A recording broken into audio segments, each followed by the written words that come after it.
ఓం అనే ఈ వాచకం అంటారు దీన్ని. వాచకం దేనికి వాచకం అంటే వాచ్యమైన తత్వమునకు వాచకం. అంటే హిందూ ధర్మంలో ప్రతి మంత్రానికి కూడా ఓంకారం చెప్పబడుతుంది. ఓంకారంలో 3 ఉన్నాయి, మాత్రలు అంటారు వాటిని. అకార, ఉకార, మకార మాత్రలు. ఈ 3 కలిసి ఓం అయింది. అయితే లోకంలో దీనికి కూడా ఔం అని పలుకుతున్నారు ఈ మధ్య కొంతమంది కొత్తగా. ఇలాంటి పిచ్చి పిచ్చి చేష్టలు చేయకూడదు. ఎందుకంటే అకార, ఉకార, మకారాలు కలిసినప్పుడు వ్యాకరణబద్ధంగా అది ఓమే అవుతుంది, కానీ ఔం కాదు. మొన్న ఎవరో చెప్పారు ఇక్కడే ఔమని నేర్పిస్తున్నారంటే అది తప్పు. ముందు అది గుర్తించాలి. ఓంకారం దేనికి సూచన అంటే అకారము జాగ్రత్త అవస్థకి సూచన, ఉకారము స్వప్నావస్థకు సూచన, మకారము సుషుప్తి అవస్థకు సూచన. మనిషి తన జీవిత కాలంలో అనుభవించేవి, అనుభవంలో ఉండేవి ఈ 3 అవస్థలు మనందరికీ అనుభవంలో ఉన్నాయి. జాగ్రత్త, స్వప్న, సుషుప్తి అవస్థలు.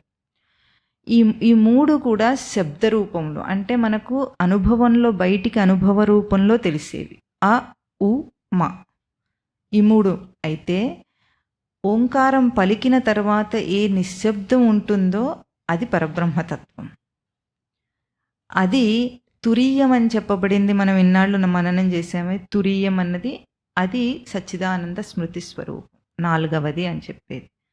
అయితే ఇది పలికేటప్పుడు ఎట్లా పలకాలంటే దీనికి కూడా అందరూ లోకంలో బాగా తప్పుగా పలుకుతారు. ఇప్పుడు ఓంకార ధ్యానాలని చేస్తుంటారు. అక్కడ ఎట్లా చేస్తుంటారు? ఓ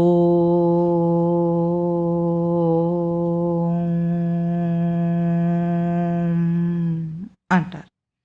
అంటే ఓ అని చాలాసేపు దీర్ఘం తీశారు అక్కడ.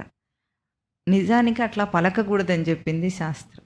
ఎందుకంటే దానికి కూడా ప్రమాణం ఏమిటంటే దీర్ఘఘంటా నినాదవత్ తైలధారమివ అచ్ఛిన్నం. అంటే దీర్ఘమైన గంట, అంటే ఆ శబ్దము లీనమైపోతూ ఉంటుంది నిశ్శబ్దంలోకి. అది గమనిస్తూ కొట్టాలి ఓంకారాన్ని. ఓంకారానికి అది సూచన అన్నమాట. అప్పుడు కొట్టినప్పుడు మీకు అర్థమవుతుంది ఏ నిశ్శబ్దం వస్తుందో అది పరమాత్మ స్వరూపం. ఓంకారాన్ని పలికినప్పుడు కూడా మనం అట్లాగే పలకాలి. అంటే ముందు పెద్దగా ధ్వని తీసి దాన్ని డ్యాంప్ డౌన్ చేయాలి. ఇప్పుడు అందరు ఎట్లా పలుకుతున్నారు? చాలాసేపు ఓ అని దీర్ఘం తీసి అంటారు. అట్లా కాకుండా మకారంలో లీనం అవ్వాలి. ఇప్పుడు మనం అభ్యాసం చేద్దాం దాన్ని.